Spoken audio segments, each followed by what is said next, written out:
Today on Network Africa, overnight clashes in the Burundian capital Bujumbura leaves no fewer than 7 people dead in its wake.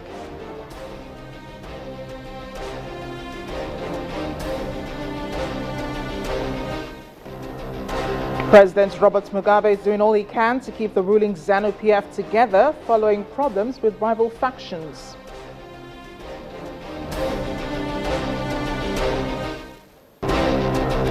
South Africa's been reacting to the sack of the country's finance minister. It's also trying to cope with the falling rand.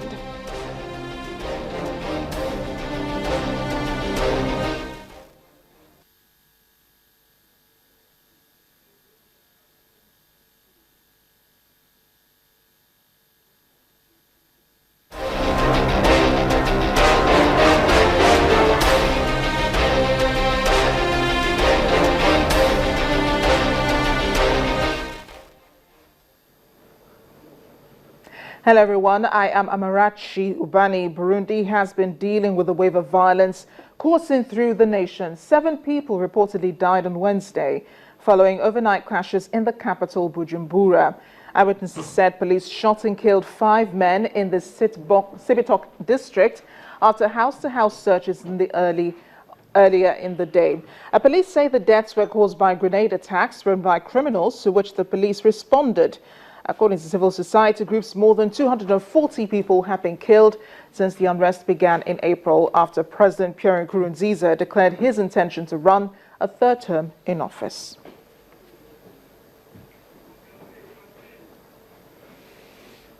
Meanwhile, authorities in Morocco say they have recovered the bodies of 11 African migrants probably involved in a boat capsized and sinking because of bad weather. The migrants were most likely trying to cross the Canary Islands when the incident happened. Coast guards have intensified their search for survivors at sea. Most migrants go through Morocco from all parts of Africa in an attempt to reach Europe. Earlier, local authorities in the town of Laayoune said 1 woman was among the dead, but did not indicate how many people had been on the boat.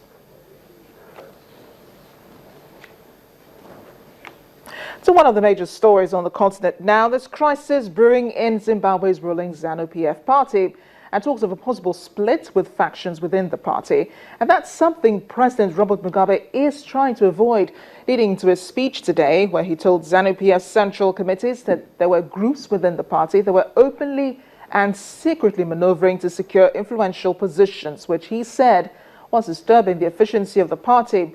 Local private media have been reporting that a group of young Zanu PF members, known as the G40, is rallying behind the First Lady, Grace Mugabe. They've been trying to convince her to run for president and succeed her husband, so that Vice President Emerson Mnangagwa will not stand a chance in the highest office. But Mnangagwa has received a lot of support from party members and the general public, who are routing for him to win the elections.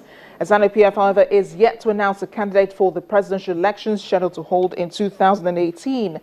But during his address today, a frail-looking Robert Mugabe said divisions within the party could cause it to split up.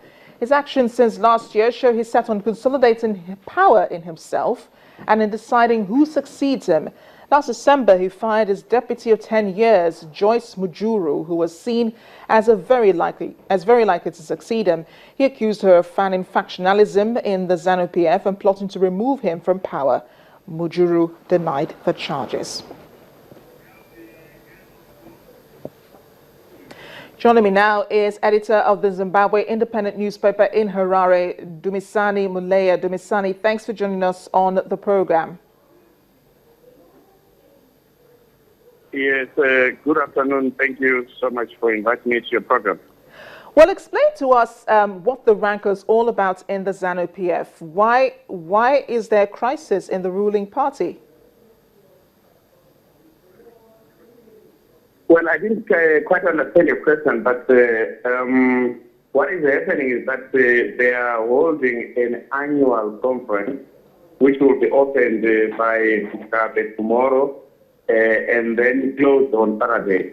The purpose of the conference is only to review policy issues, look state of the country and the state of the economy. However, there are some issues that are manifesting themselves around the conference, particularly the issue of factionalism within the ruling party and Mugabe's succession.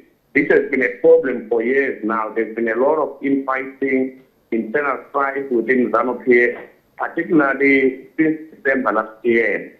What happened there was former Vice President Joyce Mujuru, she was removed at the height of succession war in the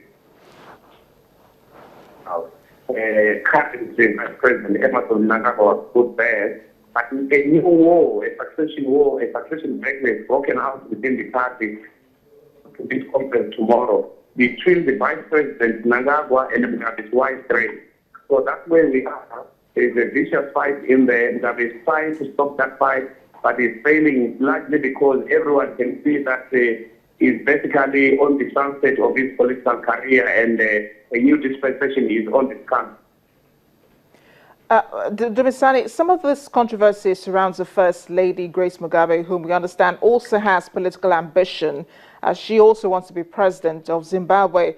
How much support does she enjoy within the party and among the people of Zimbabwe? Well, most people in Zimbabwe are basically worried about the state of the ruling party, the politics in there. It affects the people quite a great deal because whatever happens in the ruling party affects how the country is run, how the economy is managed. And what has been happening so far is that Mugabe has been focusing more on the internal power struggle within his party rather than dealing with the economy, especially in the past year. I think probably, if you were to check, he is the most traveled president in Africa at 91, and he will be 92 very soon in the next couple of months. But I don't think there's any president in Africa who travels like him. He's always out of the country, attending to every little meeting all over around the globe. And in the meantime, no one is running the economy. That's why we're basically grappling with an economic implosion here. So what happens there in terms of the succession of the ruling party affects not only Zimbabwe, but other neighboring countries here in South Africa. But we understand that the president's wife, that's First Lady Grace Mugabe, does want to run for office. She wants to become president and succeed President Robert Mugabe. How much support does she have from the party and from Zimbabweans? It does appear we have lost Dumisani. We'll try to make contact with him and continue the conversation. But when we come back after the break, South Africans are reacting to the sack of the country's finance minister for his role in the falling rand. Do stay with us.